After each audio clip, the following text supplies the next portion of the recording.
Muy buenos días.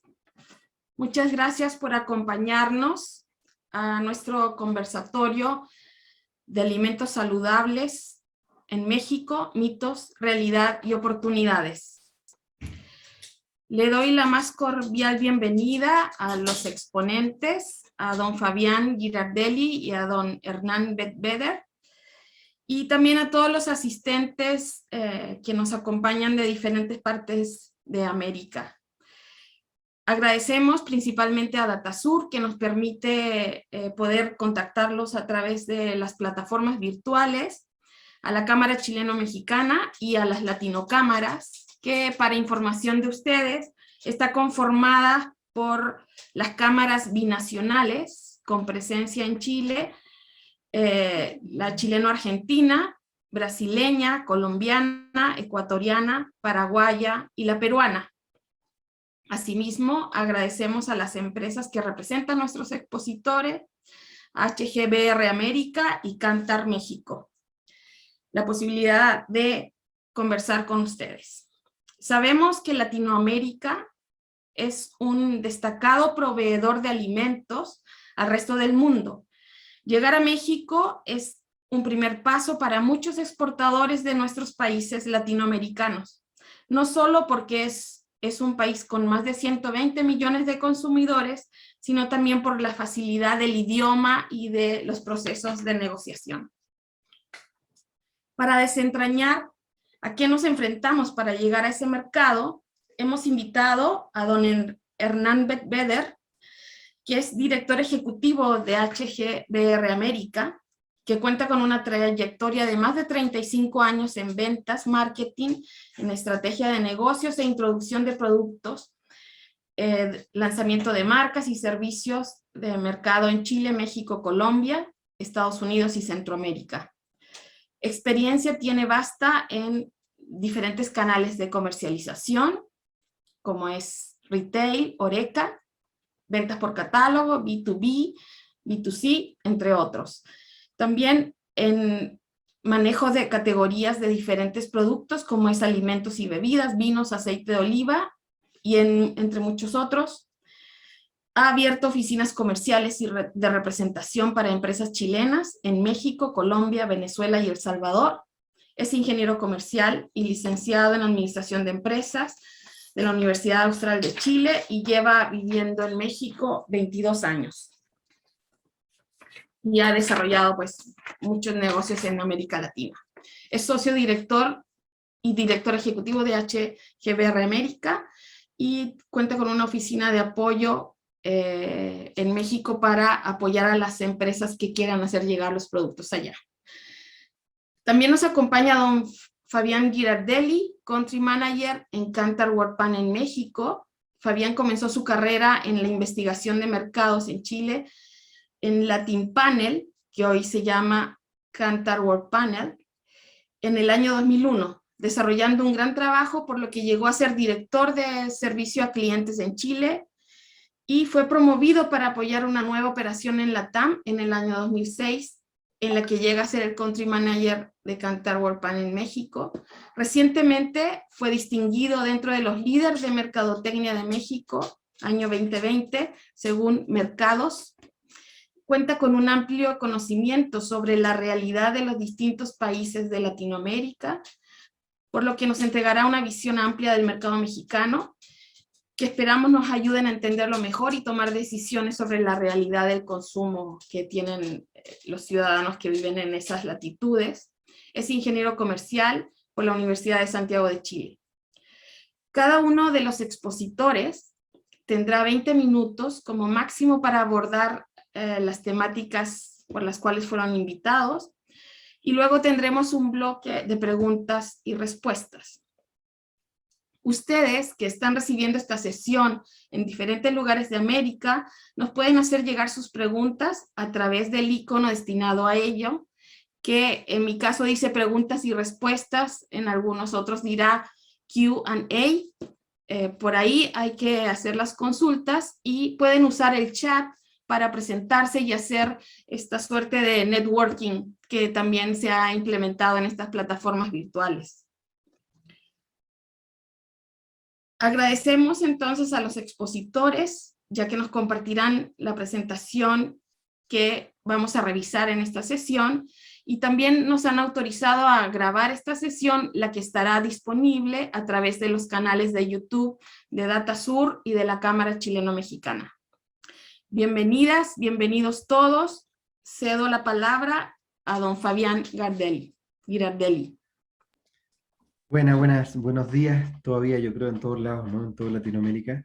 Gracias, Mari, por la oportunidad y a toda la asociación. Déjenme mostrarles mi presentación y les voy a contar la historia que tengo. Solo me confirman que vean mi presentación, ¿sí? Mari, ¿todo ok? Lina. Sí, se Sí, ve perfecto. perfecto, gracias. Bueno, entonces les quiero contar, déjenme tomarme el tiempo acá para no pasarme. Les voy a contar de alguna forma qué ha pasado con el consumo en México en este tiempo tan extraño que nos ha tocado vivir. Les voy a mostrar información hasta junio de este año, data dura de dónde proviene esta información. Nuestro panel de hogares son 8.500 hogares que semanalmente nos reportan las compras que realizan de consumo masivo, compra real, y es un panel constante, es una muestra que nosotros venimos auditando ya hace más de 15 años en México. Esa es la fuente de información, y entonces en base a eso nosotros podemos monitorear cómo compran los hogares mexicanos, qué están comprando, dónde están comprando, y sacar insights de alguna forma de esas conductas de compra. Obviamente el tiempo que hemos vivido de confinamiento lleva a que sea un tiempo de análisis muy particular, muy especial, porque se generaron patrones de cambio muy relevantes asociados a los confinamientos, ¿no? Entonces ahora les quiero mostrar un resumen de lo que hemos estado aprendiendo y viendo en el mercado mexicano, ¿no? Primero, hablemos desde un ángulo un poquito más amplio económico, y qué es lo que vemos desde un punto de vista económico, una franca recuperación de la economía en este año, en México. Hoy día se estima que la economía va a crecer en torno a un 6% este año en México, pero venimos de caer 8.5% el año pasado. Fue la peor contracción económica en 90 años, lo que sufrimos en el 2020. Por lo tanto, aquí obviamente hay un efecto rebote de eso, hay una recuperación importante, pero todavía no logramos recuperar todo lo perdido en el 2020.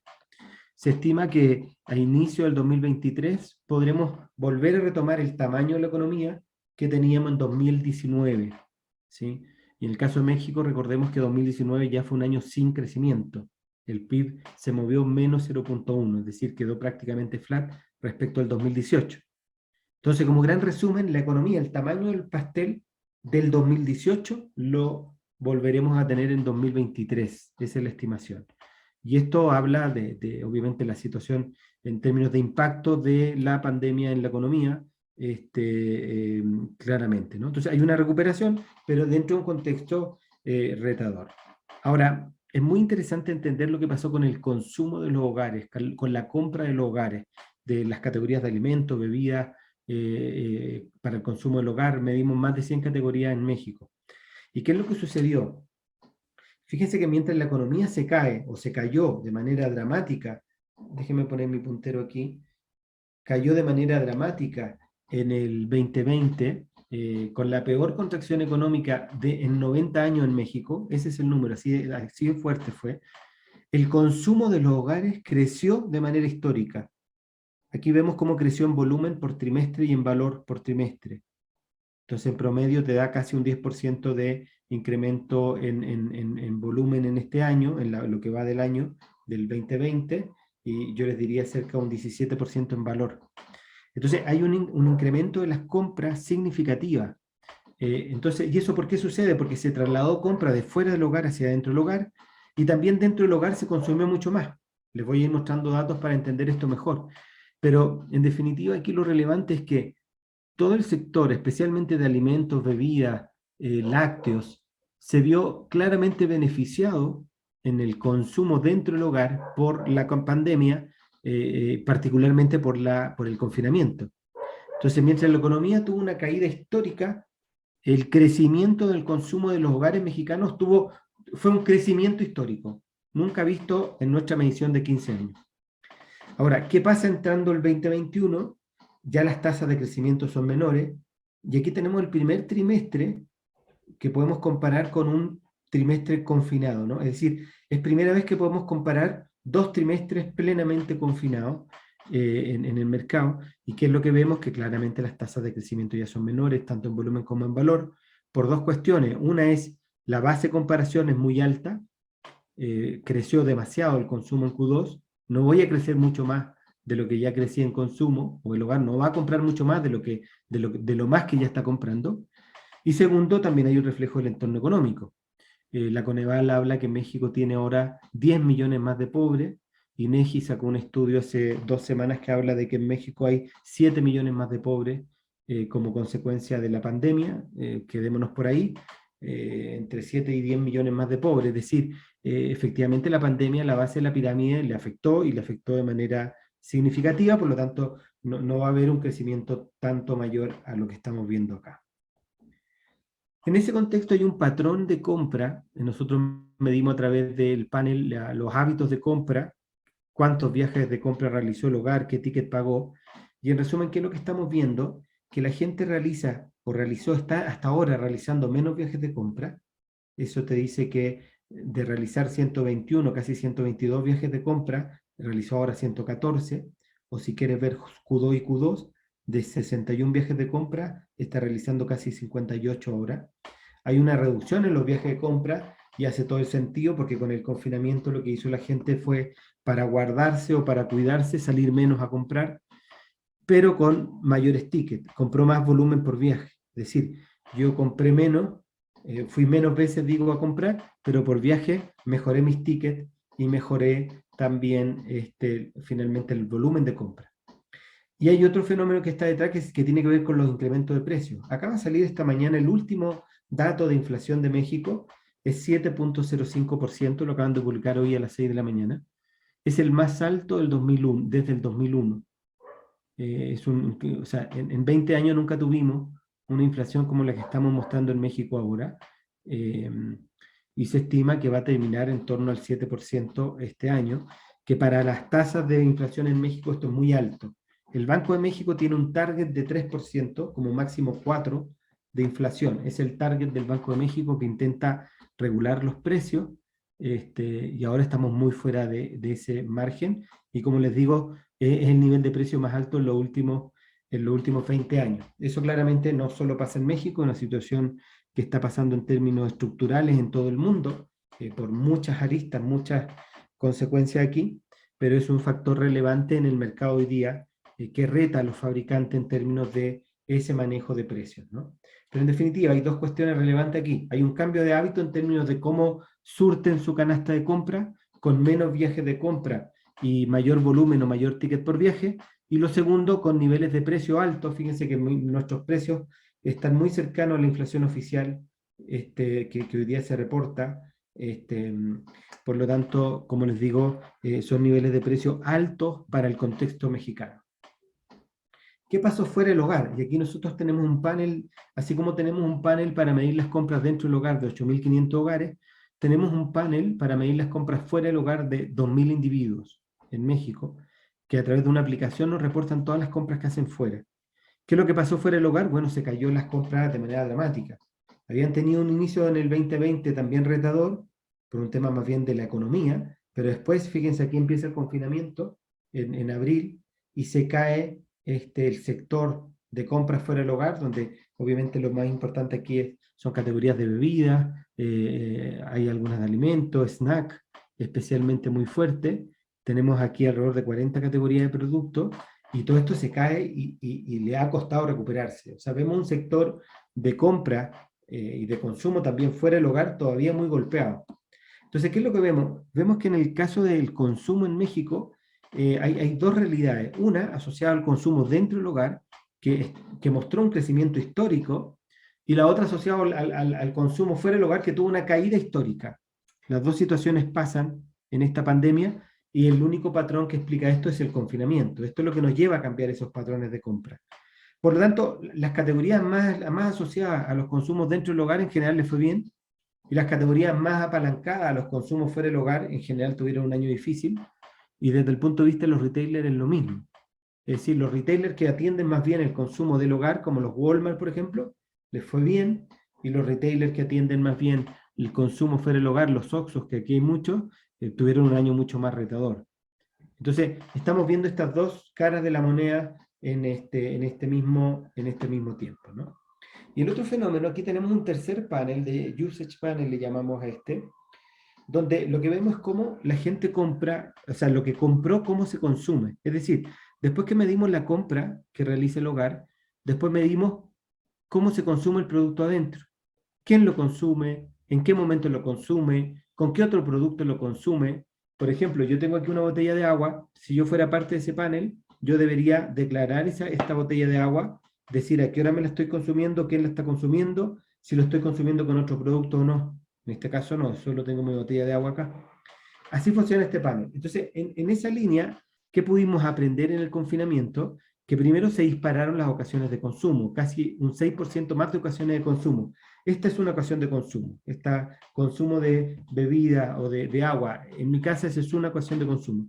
Entonces, crecieron en más de un 6% las ocasiones de consumo, y esto responde al traslado de consumo de fuera hacia adentro del hogar y también al mayor consumo en el hogar. Porque ¿qué es lo que vimos? Fíjense que también medimos en qué minuto, fíjense que entre horas o entre comida es lo que más creció. En español, ¿qué es esto? Es decir, entre el desayuno y la comida, o el almuerzo sería en Chile, y entre la comida y el almuerzo y la cena, en esos espacios, esos bloques, es donde más se dispararon los consumos.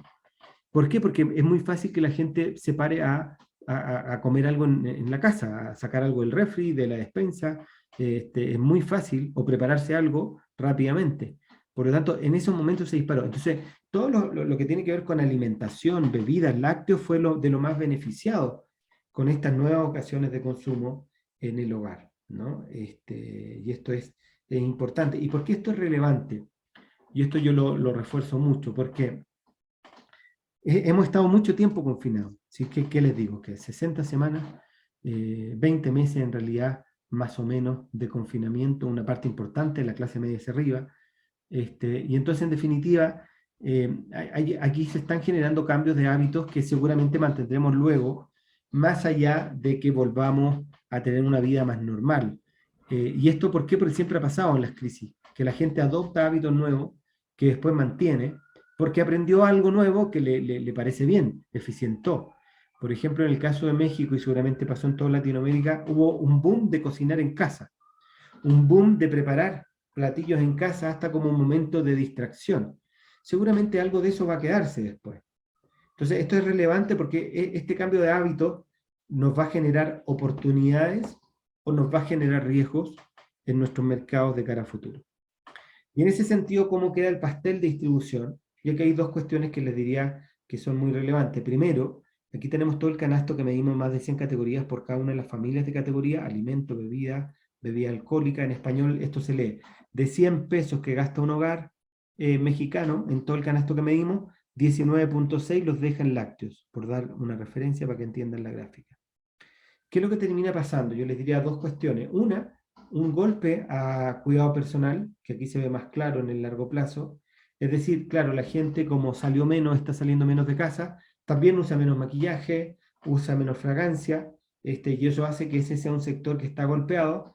Pero por otro lado, todos los sectores de bebida, alimentos, lácteos, están teniendo en general buen desempeño, o mantienen o crecen su desempeño en general en las estructuras desde que empieza el confinamiento, ¿no? Entonces, hay un cambio a favor de la alimentación y un cambio en contra de lo que veamos de cuidado personal, que yo les diría que fue lo más afectado, ¿no?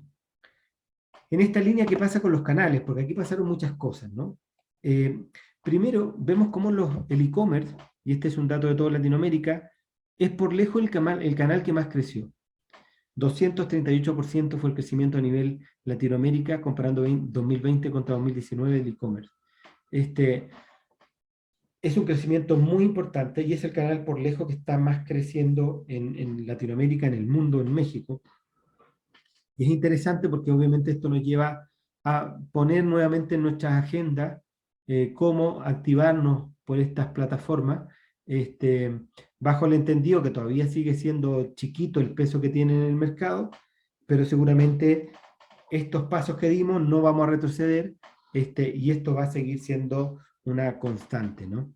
Pero si ya nos centramos en los canales más estructurales, miren cómo se distribuye la estructura de canales en México. Si lo comparamos con otros países de Latinoamérica, especialmente con Chile, hay unas diferencias importantes porque veamos el peso que tiene el canal tradicional en México, 34,4%, eso sería las tienditas de la esquina, el almacén, como le llaman en otros países, el changarro, que le llaman en otros países, es una parte muy importante del gasto, aunque todavía una parte mayor es el canal moderno, que esto pasó ya hace unos 3 años, que el canal moderno superó al canal tradicional, pero sigue siendo un canal relevante. ¿Y qué es lo que pasa? En el largo plazo el canal tradicional sufrió justamente por la menor movilidad, y el autoservicio en general se vio con buenos números, especialmente al inicio del confinamiento. Ustedes pueden ver aquí el peso que llega a tener, el mayor peso histórico, y después empieza a tener ya pesos más normales. Aquí es lo que vimos en México, una serie de compras de pánico, digamos, en el autoservicio, filas enormes de la gente para comprar en el autoservicio. Entonces vemos cómo el canal gana mucho peso al inicio del confinamiento, pero después vuelve a pesos un poco más normales, ¿no? Y tiene algo de recuperación el tradicional, que seguramente en esa línea tendrá que seguir pasando en la medida que exista mayor movilidad. Y tenemos otros sectores que también de alguna forma se han visto con movimiento, pero estos son los dos grandes movimientos, ¿no? Sobre el e-commerce, que aunque no lo muestro en el chat anterior porque es muy chiquito, sigue siendo entre 1 o 2% del peso total del canasto, quiero mostrarle un dato y ya comparando con todo el mundo donde estamos, para que se entienda, y aquí ustedes pueden ver, a ver algunos de sus países aquí, se entienda cómo crece la penetración, que es el porcentaje de hogares compradores del canal por año, ¿no? Miren, en 2018 solo el 1% de los hogares mexicanos compró algo de consumo masivo en e-commerce.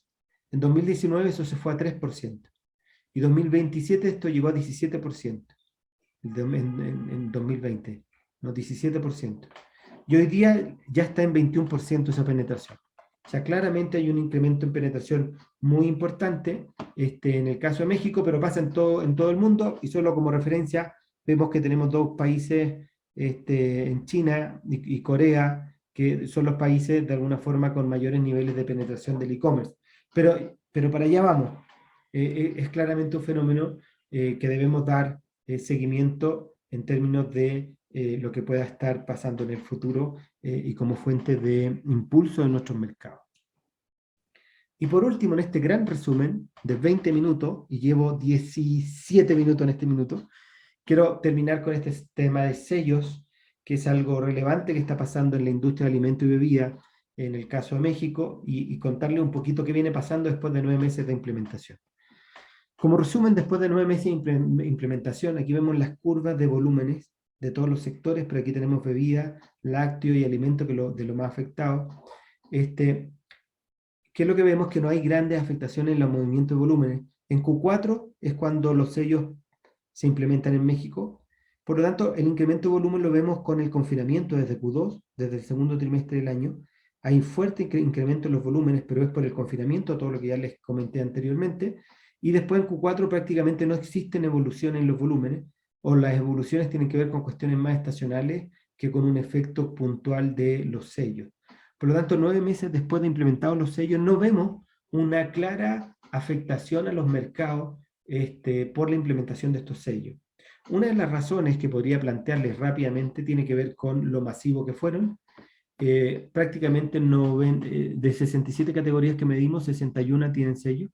Cuando entran en las categorías, 97% de los SKUs tienen sello, y casi todos los SKUs que tienen sello, más de un 90% tienen entre 2 y 3 sellos.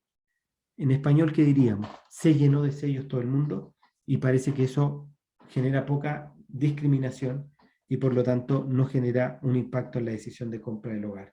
Lo vemos desde el punto de vista también de las penetraciones. Aquí aislamos los productos que tienen un sello, 2 sellos, 3 sellos y 4 sellos.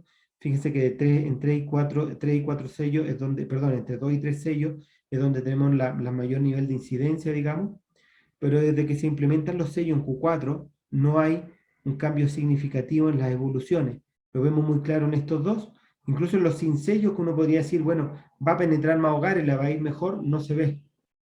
Es decir, no hay una incidencia clara o una afectación clara de la iniciativa de sellos en el mercado mexicano. Sí pasó, y con esto termino, 19 minutos, que hay una afectación en la percepción saludable de los productos. Hicimos una encuesta antes y después de la implementación de sellos, y todas las categorías tienen una percepción saludable menor. Pinto en rojo y en azul los que tienen mayor impacto, pero también es importante entender que hay categorías que juegan en un eje más bien de indulgente, como helados, no en un eje saludable. La gente no toma helado por un tema salud, toma helado por un tema indulgente. Y por otro lado, hay categorías que pueden jugar en las dos bandas, como avena, que sí se busca por un tema saludable y también por un tema de indulgencia. Por lo tanto, a avena les deben preocupar más los sellos, en definitiva, que a una categoría como helados, ¿no? Pero en definitiva, más allá de esos mapeos y diferencias, todas las categorías perdieron algo en esa percepción saludable en el mercado mexicano. Y con esto termino. 20 minutos exactamente, Mari. Muchas gracias por el tiempo. Muchas gracias, Fabián, por tu excelente presentación. Entonces le damos y cedemos la palabra a Hernán. Fabián, muchas gracias.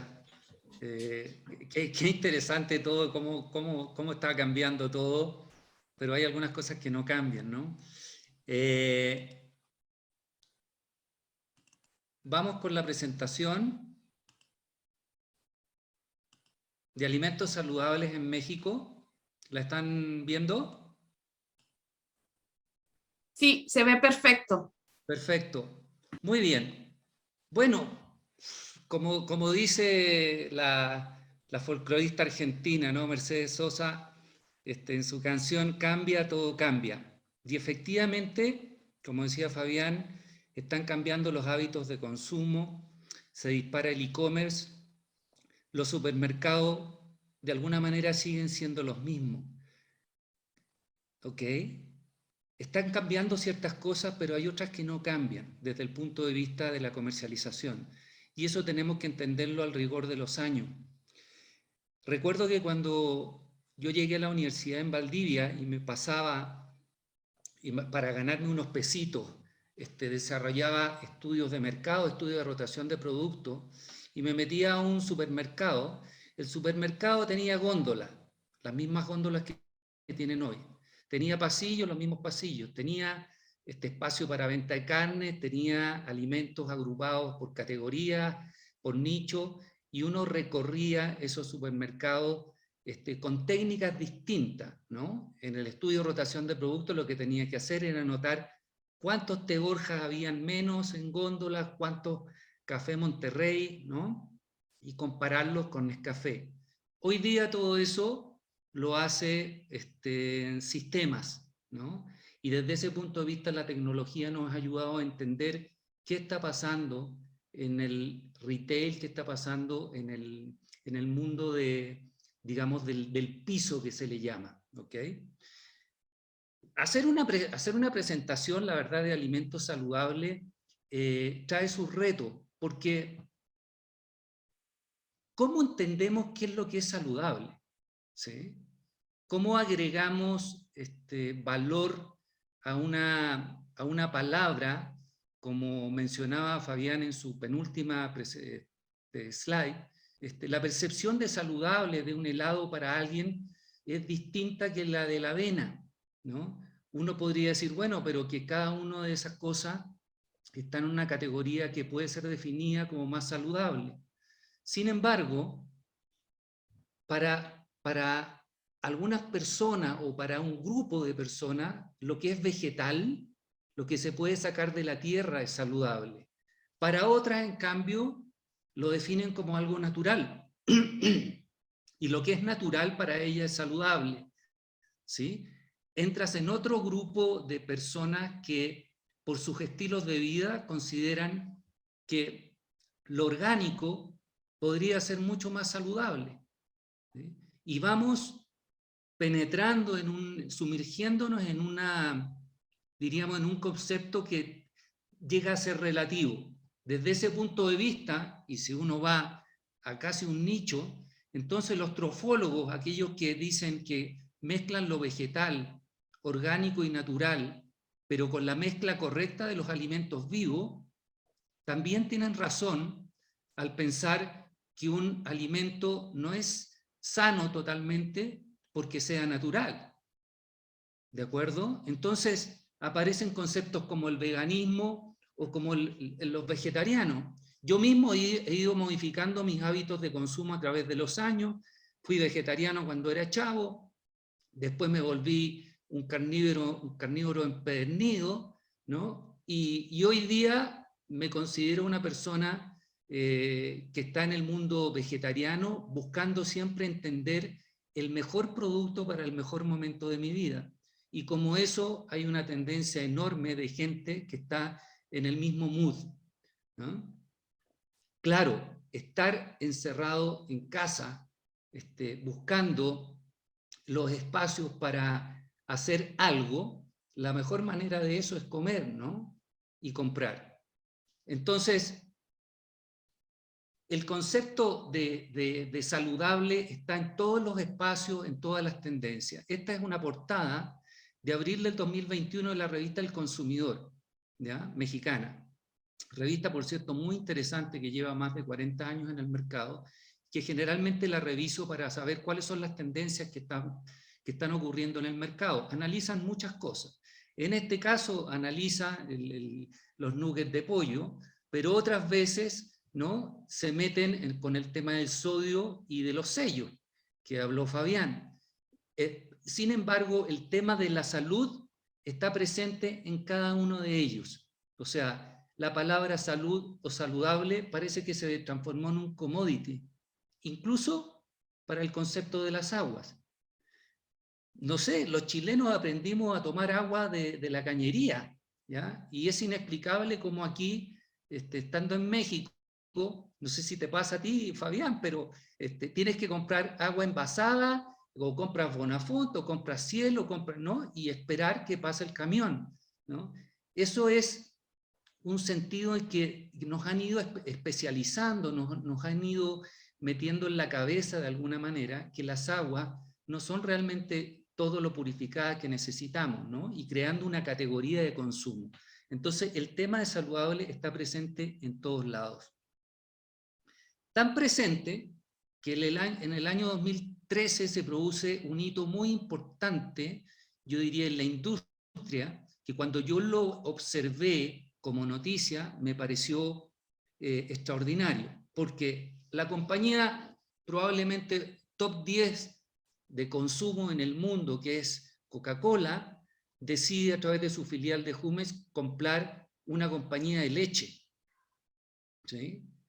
Y eso es porque todos los estudios que tenía Coca-Cola, y que no tiene pocos, porque sí invierten en muchos estudios de investigación de futuro, de cuáles son las tendencias, indican que en el futuro, en los próximos 15, 20 años, desde ese tiempo, todas las bebidas carbonatadas con excesos de azúcares iban a caer, ¿no? Y de alguna manera tenía que diversificar sus categorías de negocio para seguir siendo una marca tan prestigiosa como es Coca-Cola, ¿sí? En el 2013 la mayoría de las ventas de Coca-Cola estaban enfocadas a lo que era diet y al 0%. La verdad que pasamos en un concepto de alimentos de nicho, ¿no?, donde la alimentación saludable estaba hecha para diabéticos, celíacos y en mayor medida para vegetarianos, incluso deportistas con las bebidas isotónicas. Pero yo me acuerdo, después de recorrer ya casi 40 años los anaqueles de diferentes partes del mundo de supermercado, que para encontrar la famosa azúcar mascabada o azúcar morena, tenía que ir hasta un rincón del recóndito espacio dedicado a los productos saludables o los productos específicos para diabéticos. ¿Qué encontraba ahí? Encontraba productos que estaban caducos, que eran muy caros, que tenían 0 certificación y muy poca variedad. Eso cambió radicalmente por el concepto de saludabilidad, ¿no? Y que la gente empezó a ocuparse más de su salud. Entonces empezamos a sacar cosas libres de gluten, ¿sí?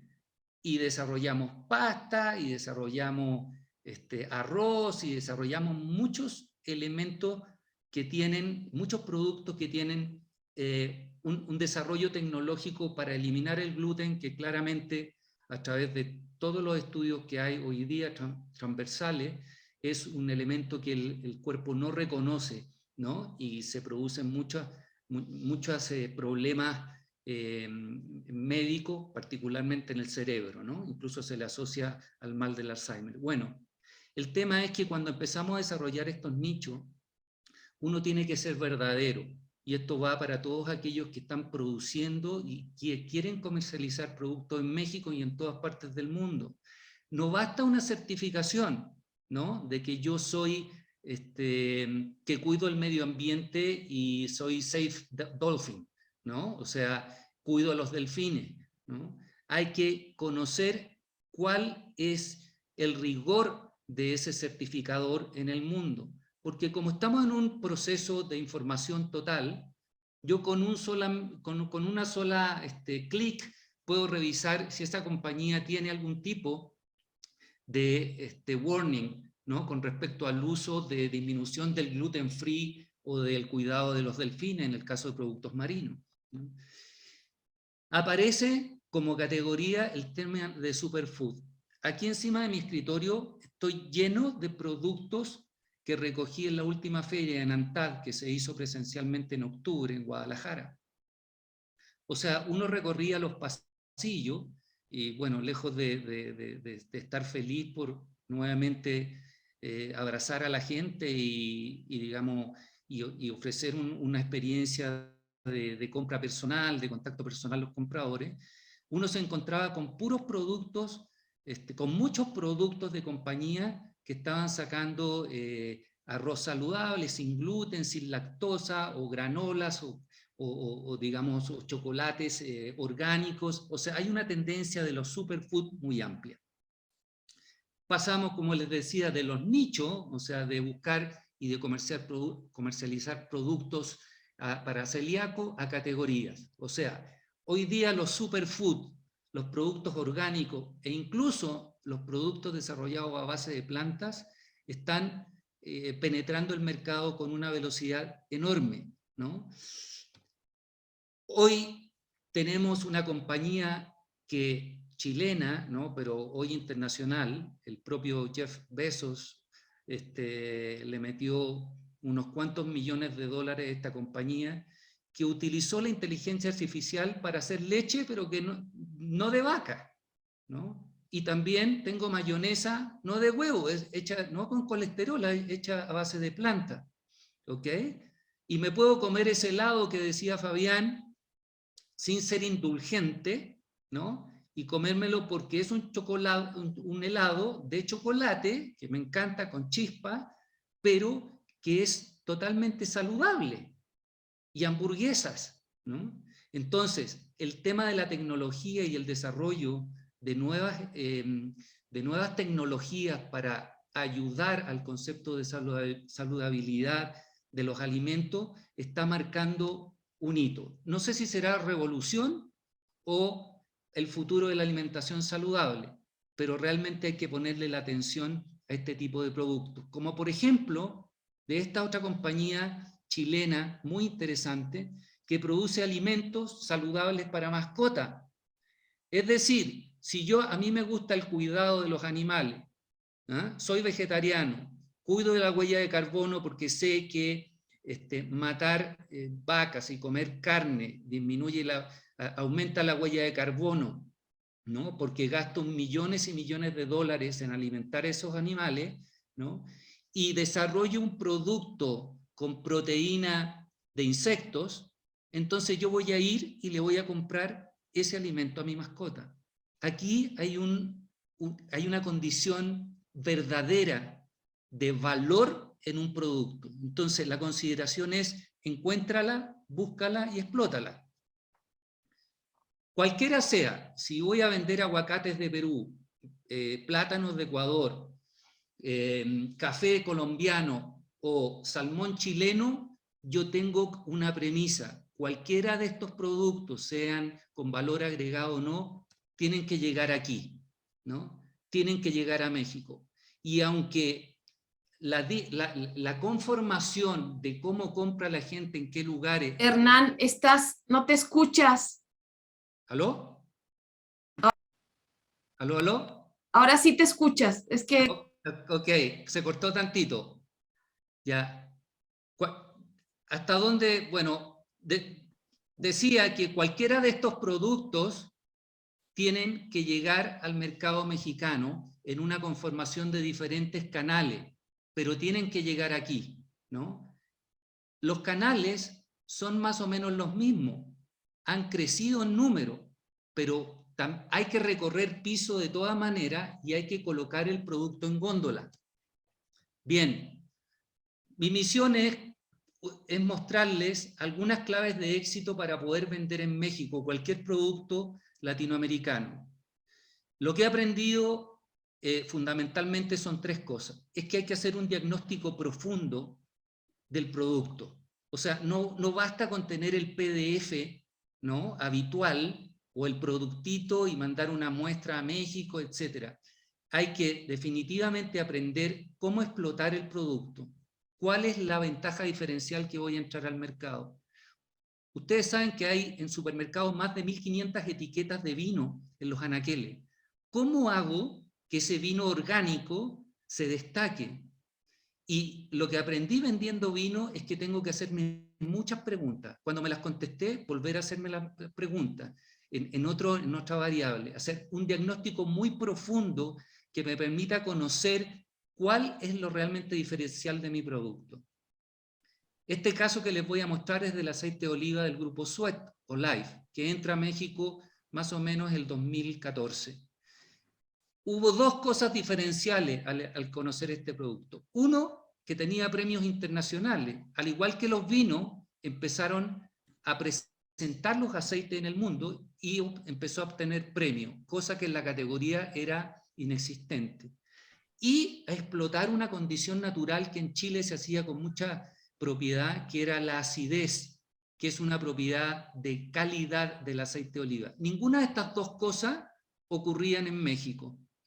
Nosotros llegamos a explotarla con toda propiedad después de un diagnóstico muy profundo del producto y del packaging, ¿no? ¿Cómo se veía una góndola en ese tiempo? Fría, apagada, ¿no?, donde los colores de Olive destacaban enormemente, ¿ok? Entonces, el tema de colorido, por ejemplo, para la cadena de Walmart, fue algo muy destacado, ¿no? Y no necesariamente es lo que uno cree que va a impactar a los compradores cuando llega a México, sino después de hacer un diagnóstico, como les digo, muy profundo del producto. ya estamos en tu tiempo. Después crea un plan de marketing, básicamente, y muéstrate preparado a los ojos del comprador, ¿sí? Desarrolla un plan concreto. Al comprador hay que facilitarle las cosas, mostrarle que vas a hacer promociones y que tienes todo preparado, ¿sí?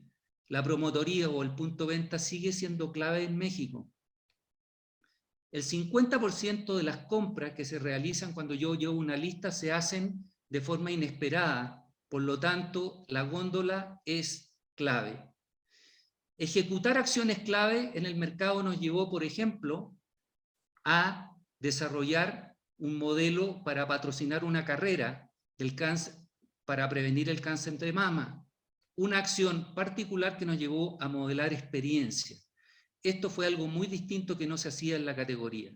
Para terminar, creando y desarrollando modelos que no se veían en la categoría de aceite de oliva extra virgen. Los resultados están a la vista. Básicamente fue una condición de éxito una vez de haber diagnosticado muy bien el mercado, un diagnóstico profundo del producto, ejecutar un plan y hacer un plan de marketing completo. Eso sería lo que tenía para ustedes hoy. 130 millones de mexicanos están listos para recibir productos de Latinoamérica.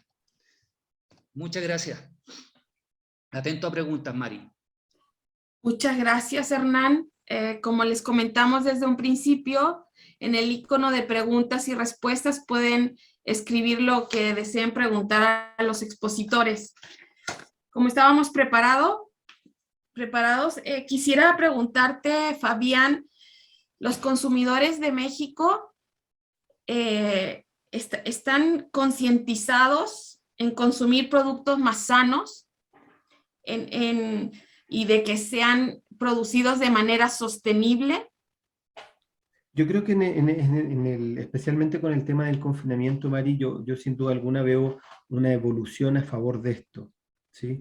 Es decir, yo creo que eso sí pasó con la pandemia, que se aceleraron ciertas tendencias, ¿no? Y en este sentido, esta es una. Como veíamos el e-commerce que venía creciendo, lo que pasa es que ahora creció mucho más rápido. A eso voy. Y entonces también este foco en la salud, sin duda alguna, se aceleró también.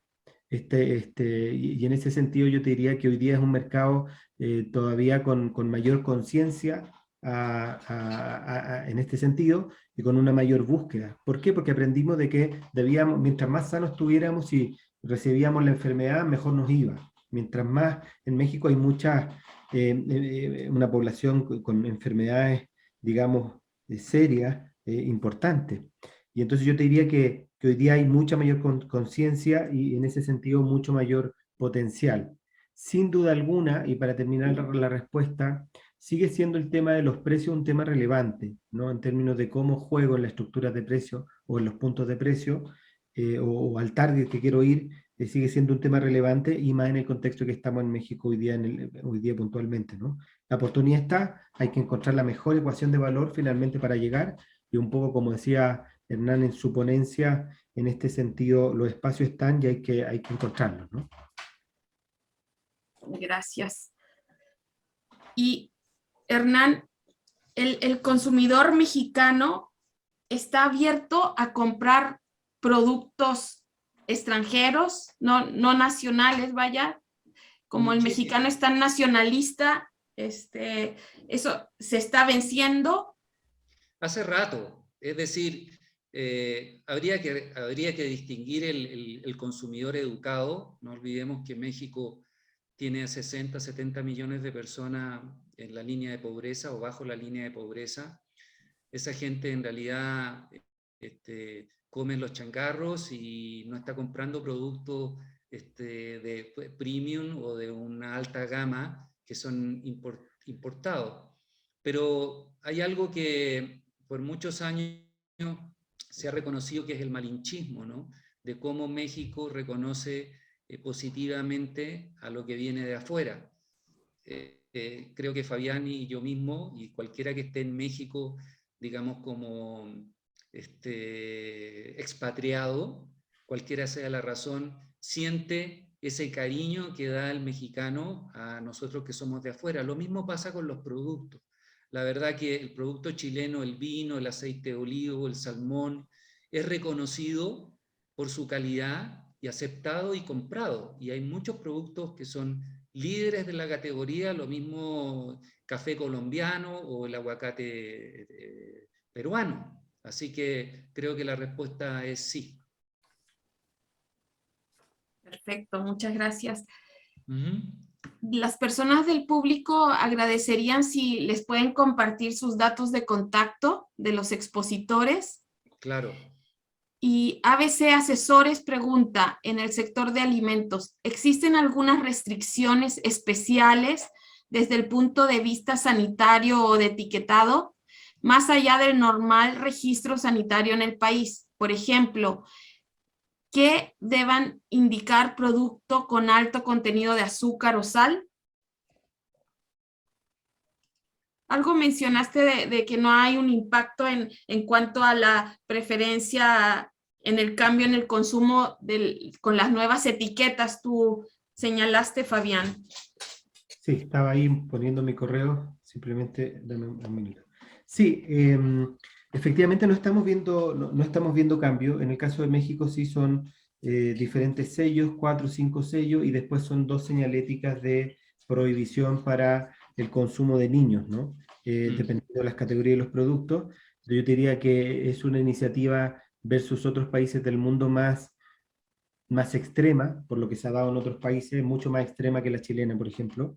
Y eso es lo que hoy día está retando la industria, porque es muy difícil sacarte un sello, ¿no? Vía innovación. Es muy difícil por las bandas que te exigen, y es por eso que gran parte de los productos tienen sello, ¿no? Entonces es una iniciativa que per se yo te diría que es la más agresiva que se ha visto hoy día en el mundo, y en eso hoy día el mercado está tratando de sobrellevar esto, ¿no? Pero sí, como lo mencioné, en impacto real, total mundos, porque pueden haber excepciones en categorías puntuales, no vemos mayores impactos todavía de la iniciativa, y a mí me parece que tiene que ver con lo agresiva que fue, que no da opción de reemplazo y ya está, como está todo igual, sigo con mi conducta de compra normal. Sí, yo agregaría a tu buena observación, Fabián, que hay categorías que no siendo de alimentos, como por ejemplo de belleza capilar, que dijiste que había estado muy impactada, en donde hace poquitos días se acaba de colocar en Diario Oficial una nueva norma para controlar aquellas compañías que importen productos de belleza capilar, llámese shampoos, acondicionadores, máscaras, para controlar que no haya mal uso de crueldad animal, ¿no? Con experimentos, ¿ya? Esas cosas están pasando todos los meses en México en diferentes categorías. Hay que estar muy atentos, porque efectivamente sí son barreras de entrada, pero maravillosas barreras de entrada, la verdad, porque permiten la innovación y el ponerse en la carretera saludable en toda la cadena de producción, no solamente en el packaging o no solamente en el contenido, ¿ya?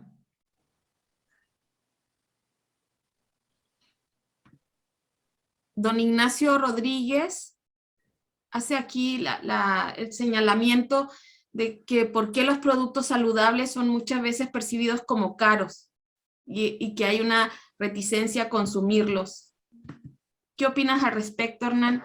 Bueno, Notco, la compañía que vende leche y helado en Chile, que me encanta a mí, me fascina esa compañía, llegó con su leche a México, que la vi hace poquitos días en Walmart. Resulta que el pote de leche cuesta 50 pesos, que son $2.50, ¿ok? La leche en México de ese nivel, comparado con Santa Clara, por ejemplo, leche Coca-Cola o Alpura, está costando 22. El tema son los niveles de volumen o de cobertura masiva que se producen. En la medida que más gente busque la carretera saludable, se eduque en ese tema y vaya cambiando sus hábitos de consumo, los precios van a ir disminuyendo, definitivamente. Y lo otro que te diría yo, complementando desde el dato duro, en promedio los productos saludables tienen un precio un 50% por arriba de la media de mercado. Claro. Entonces, ¿qué es lo que te diría? En México eso pasa, y aquí hay dos cuestiones a hacer. O trabajamos mejor en esas estructuras de precio para acercarnos un poquito más al precio promedio, o logro justificar ese gap de precio desde un punto de vista de la propuesta de mercado. Ahí está el tema. El dato duro es ese. En promedio valen un 50% arriba de la media. Claro. O sea, no es un tema de percepción, el precio es así. Otra pregunta, que en esto de la segmentación del poder adquisitivo de las personas y en qué plataforma o en qué mecanismo de compra usan, para las empresas exportadoras chilenas y bueno, de todos los países de América, bueno, su norte generalmente es llegar a un retail, ¿no? Es como lo máximo poder, porque pues tienes un consumo asegurado. ¿Y cuál es el punto de vista de ustedes? Porque finalmente, pues los supermercados son los que tienen los clientes con un poder adquisitivo más alto, pero hay otros mecanismos donde puedes llegar a través de ferias especializadas. No sé, ¿qué opinión les merece eso? Mira, te tomo la palabra, Fabián, te la paso en un segundito.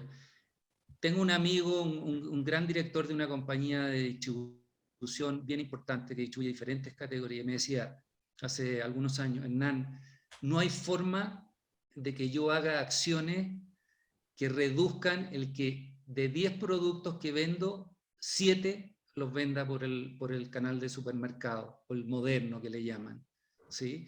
Es tal, digamos, la pulverización y el hábito de consumo que todavía tiene el consumidor mexicano, y yo pensaría que también es latinoamericano, que es difícil hacer eso. Por supuesto que hay que revisar y diagnosticar cuál es el producto y qué tipo de canal se puede usar, pero es difícil si uno quiere lograr volumen y margen y construir marca, no pensar en que voy a estar en un supermercado. Sí, y en esa línea sumaría una reflexión más. Es innegable, podríamos pensar en la introducción en el mercado mexicano en dos etapas. Hay una primera etapa que es innegable que el autoservicio es crítico, clave. No hay forma de llegar a mucha gente a la vez si no hago un acuerdo con una cadena que me asegure la presencia en varias zonas del país, ¿no? No hay forma de evitar eso, o hay muy pocos casos, ahora les voy a contar uno, pero hay muy pocos casos que tú pudieras evitar eso. Entonces hay una etapa de introducción que tiene que sí o sí partir por ahí.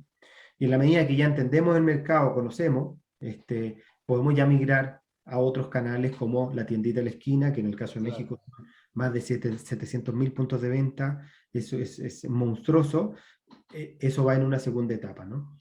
Y lo segundo que quiero decir, hay pocos casos, conozco uno de Koala, esta empresa colombiana, que ha traído algunos productos, Vive 100, por ejemplo, que ellos dijeron, bueno, yo lo voy a meter, no lo voy a meter por el autoservicio, lo voy a vender en los semáforos. Claro. Y puso un ejército de gente vendiendo Maravilloso. en el tráfico, ¿no? En los tacos, diríamos en Chile, vendiendo Vive 100, y le fue espectacular, ¿no? Son muy pocos casos que evitan pasar por el autoservicio, lo normal es pasar por ahí como regla, ¿no?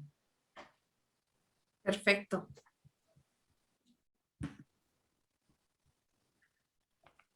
Julio Reinaldo consulta si es que se ha difundido o ha evolucionado el consumo de aceite de palma en México. ¿Tienen conocimiento de ello? Poco. Sé que es un nicho pequeñito, que son pocos los países que producen aceite de palma.